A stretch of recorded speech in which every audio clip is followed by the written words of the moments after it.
The school news videos were first introduced to the school in 2023. And as my role as one of the media and technology leaders, I've met my mission to make this year's videos the most memorable and entertaining videos I possibly can. And after 2 terms of creating and editing school news videos, I can confidently say I did. Although successes come with challenges, and in this documentary I'll break down the problems we faced during the creation of the news videos and the solutions we found to avoid these problems when creating future videos. When planning for the news videos, we first take a look at the announcements, then think of different ideas that can make this segment engaging. And there's many ways we can do this, which I'll show you now. Alright, so say we're filming a news video, and there's an announcement about wearing helmets to be safe. What's an engaging way to show that announcement? What's an engaging way to show the announcement? Yes. Shove someone through a basketball hoop and make them fall on their head while wearing a helmet and say, weren't they glad they were wearing a helmet? That's exactly right. So say we're filming news videos and there's an announcement about like with helmets being safe, okay? When scootering and stuff. What would be an engaging way to show that? To actually wear it. To actually wear it? That's good. That's good. Don't wear it because it might crack, then your head will crack. Exactly. That's what it's about. Say safety. 3, 2, 1. Safety. No safety. No. What is an engaging way to show the safety of wearing helmets in a news video? What is an engaging way? I reckon probably just to have like 2 people. One doing a crash with a helmet being fine, the other one crashing, no helmet, not fine. Perfect. On the spot as well. Thank you, Mr. Clark. Appreciate it. A lot of the ideas that were shared are very good, and some of them we've used before. Some not so good, but still very great and practical ways to show engagement in the news video.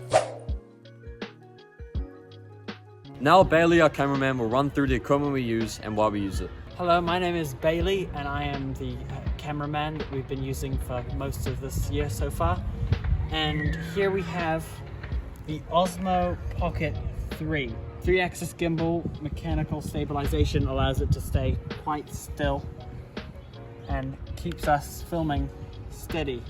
So the Osmo Pocket 3 comes at around $1,159. That is the Creator combo, which will also come with a DJI mic. To turn on the DJI Pocket 3, we rotate the screen, letting it on. From here, the gimbal is activated and will stay on whatever it's pointing, giving us stable and clean footage. To zoom, we use this gimbal stick right here, and we push that up to zoom in, and we pull it down to zoom out.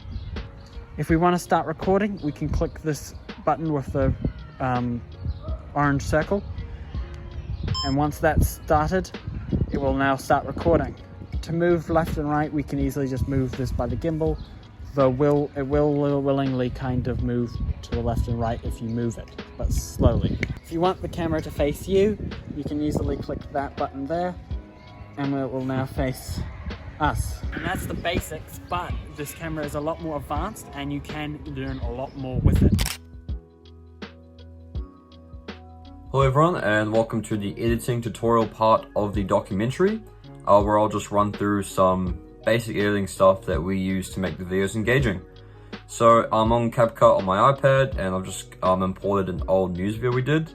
This part doesn't really have any editing going on, so I'll show you what we would do. I can go on audio, and then sounds, and then there's a bunch of options here like vlog, VIP, travel. I like to do something like vlog because they're more like catchy, kind of simple stuff. We'll go like walking around this one, and chuck on the timeline there, just like that. And then there we go. Now we can see there's something under our timeline, so as we add more effects and stuff, more appear under the video on the timeline.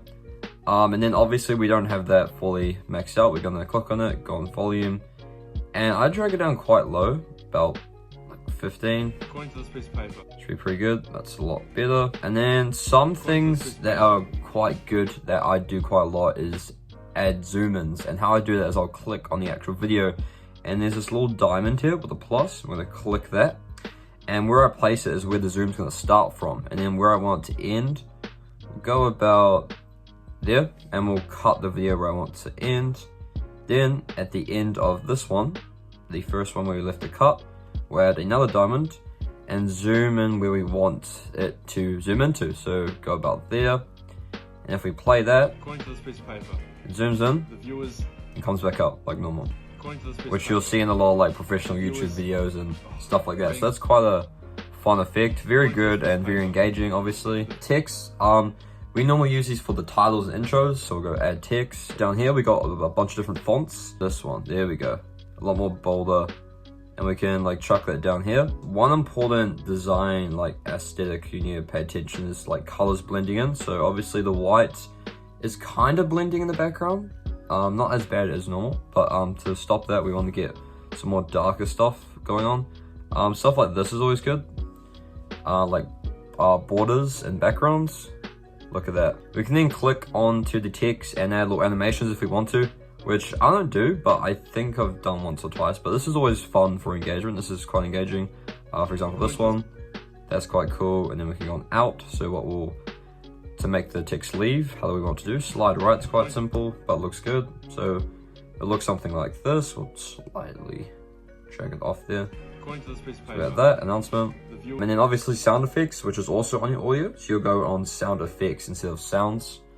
And some are like that one, which for example, These are terrible. if we add a cut like there, we can click on the little square with the line, which is the cut mark. And here we have a bunch of transitions, which are very good engaging ways. So if there's a different scene, we normally like to use them, but I'll just pretend we do for the in this case.